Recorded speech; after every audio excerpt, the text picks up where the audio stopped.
E aí, puxando um pouquinho agora mais para o meio acadêmico, a gente acaba identificando algumas mudanças comportamentais, né?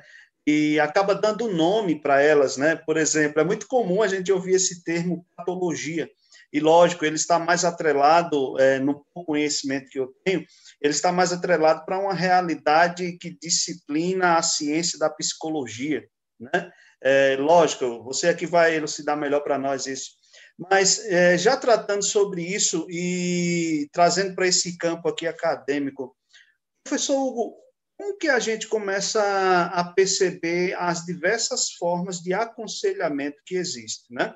A gente sabe que tem uma série de divisões na teologia sobre perspectivas de cristãos que são mais integracionistas, outros que não, ou seja, em outras palavras, pessoas que vão olhar para a teologia e vão dizer, não, psicologia, a gente precisa ter a teologia e a psicologia. Eu sei que esse é um ponto bem complexo. Outros vão dizer, não, a gente não precisa de psicólogo, né? Nós podemos orientar por meio das escrituras. Então, eu queria que o senhor desse uma fala introdutória para nós sobre esses assuntos e como que nós, como cristãos, aqueles que estão nos acompanhando, e por sinal, eu quero mais uma vez dar bom dia para todos vocês que estão aqui conosco, que chegaram posteriormente, está o momento do início, que Deus abençoe a vida de vocês. Estamos juntos aqui tratando e aproveito a oportunidade para convidar outras pessoas para estarem aqui conosco. Esse tema é super importante. Professor Hugo, fala para nós, por favor. Joia, eu acho que você acabou de começar a Terceira Guerra Mundial, né? Porque você me pediu para eu falar sobre um assunto que traz muitos conflitos. E desde já eu quero falar aqui, expressar o meu respeito para quem pensa de forma diferente. Eu tenho muitos amigos que pensam de forma diferente do que eu penso, e mesmo que a gente pense diferente, não significa aqui algo de desrespeito, né, da nossa parte.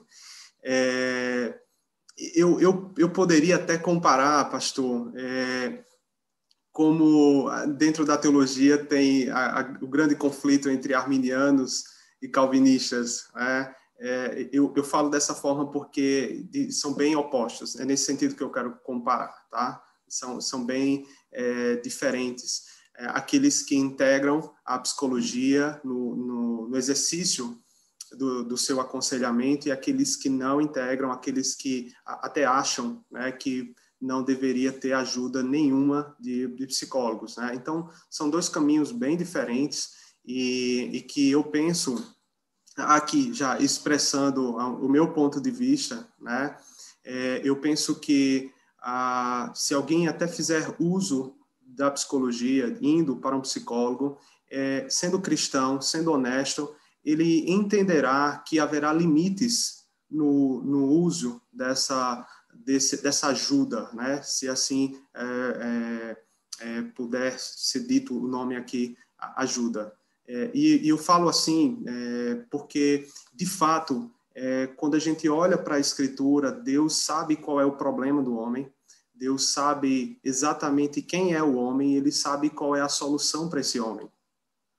Eu acho que um dos grandes desafios da nossa época é exatamente terceirizar esse assunto, né? Quando os pastores, de um modo geral, estão lidando com o sofrimento humano, normalmente eles esquecem da Bíblia e logo encaminham a sua ovelha, né? Alguém que ele está lidando, aconselhando, encaminham logo para um psicólogo. E eu me sinto triste com isso, né? Porque alguns vão dizer assim, eu não sei fazer isso, eu não sei lidar, eu não sei aconselhar, e eu até fico triste, não pelo pastor em primeiro lugar, mas eu fico triste porque, de fato, o pastor só foi ensinado a falar. Ele é treinado no seminário a falar, pregar, ensinar, e pouco a ouvir. Então, naturalmente, como ele só tem uma disciplina de aconselhamento no seminário, e por vezes é para ver as teorias, nem sempre dá para ele praticar o aconselhamento. Ora, quando chega o aconselhamento, ele não sabe realmente o que fazer. Então, ele tende a tratar o aconselhamento como se fosse uma única conversa, né? Ele não entende o aconselhamento, por vezes, como um processo, né? E por tratar assim o aconselhamento com uma única conversa, quando é necessário uma segunda conversa, ele já não sabe o que fazer. Então, ele tem que terceirizar, ele tem que agora colocar essa sua ovelha para que alguém possa atender essa sua ovelha. E, assim, como eu já falei para vocês, eu tenho formação em psicologia, já trabalhei como psicólogo e hoje eu não estou mais trabalhando como psicólogo. Hoje eu tenho a imensa alegria de trabalhar como conselheiro bíblico, né? E como conselheiro bíblico, eu quero dizer, do meu ponto de vista aqui, né, se for preciso que alguém vá a um psicólogo, eu já fiz isso, né? Por exemplo, em alguns lugares onde não há conselheiros bíblicos, algumas pessoas me procuram, eu digo, olha, tem um psicólogo cristão tal, eu encaminho, né?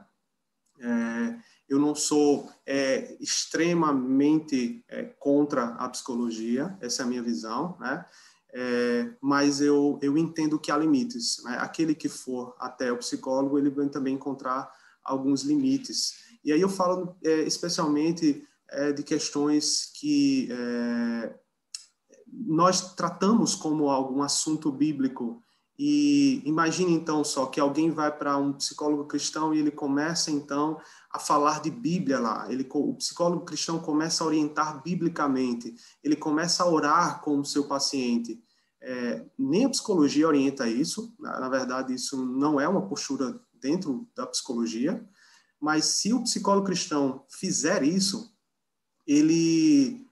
eu fico pensando, não seria esse o papel do pastor? Não seria esse o papel de um conselheiro da igreja? Não seria esse o papel de alguém que está estudando Bíblia? Então, eu penso, se alguém for para um psicólogo cristão para ouvir conselhos bíblicos, isso mostra o quanto aqueles que estão estudando Bíblia estão deficientes na área do aconselhamento.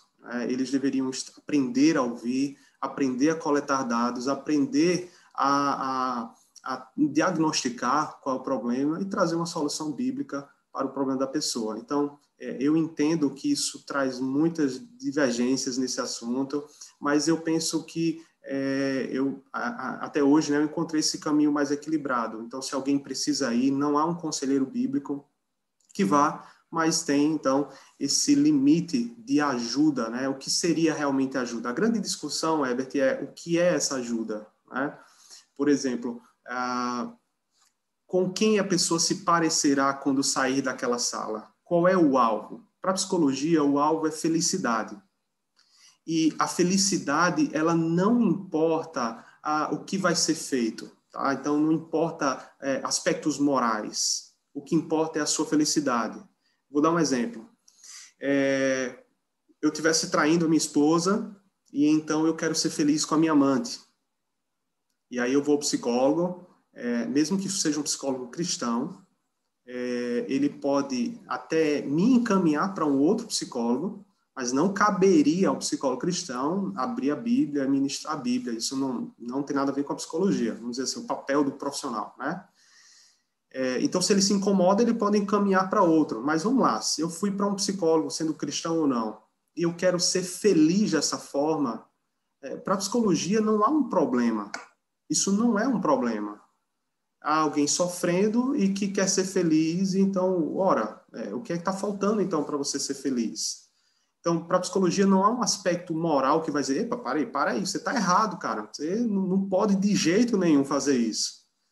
Já no aconselhamento bíblico, nós temos essa liberdade de dizer, isso é pecado. Isso é um problema. E se você for para aí, você não está sendo feliz, você está aumentando a sua infelicidade, né? Você já está traindo sua esposa e quer agora viver com a amante, você está aumentando a sua infelicidade. Então, na perspectiva de um aconselhamento bíblico, o alvo de todo ser humano é encontrar-se com Deus, e aqueles que já têm o Senhor Jesus, é a santificação. Este é o alvo. Então, nós lidamos com os nossos problemas, deixando os ídolos do coração e nos chegando a Deus, nos chegando ao Senhor. E é assim que nós vamos resolvendo nossos problemas. E, Herbert, vou te falar uma coisa. Como um conselheiro que já estou atuando há muitos anos, já ajudei gente com depressão, com ansiedade e tantos outros problemas à luz da palavra de Deus. E aqui eu não estou falando, mas por que você é psicólogo? Não, à luz da palavra de Deus. Hoje temos muitos recursos, temos muito como utilizar essa coleta de dados, como fazer coleta de dados, como diagnosticar, tarefas de casa. Hoje já temos muitos recursos, em português, inclusive, para que alguém possa se sentir treinado e fazer a obra de Deus nessa área. Então, assim, eu respeito aqueles que pensam de outra forma, né? Beleza, mas não quero aqui iniciar uma guerra com ninguém, mas eu penso que é possível que, então, alguém vá ao psicólogo, mas essa ajuda é bem limitada no aspecto de que não necessariamente se busca santificação. O que se busca é uma felicidade a todo custo. E essa felicidade a todo custo pode, por vezes, desonrar a Deus. Pode desonrar a Deus.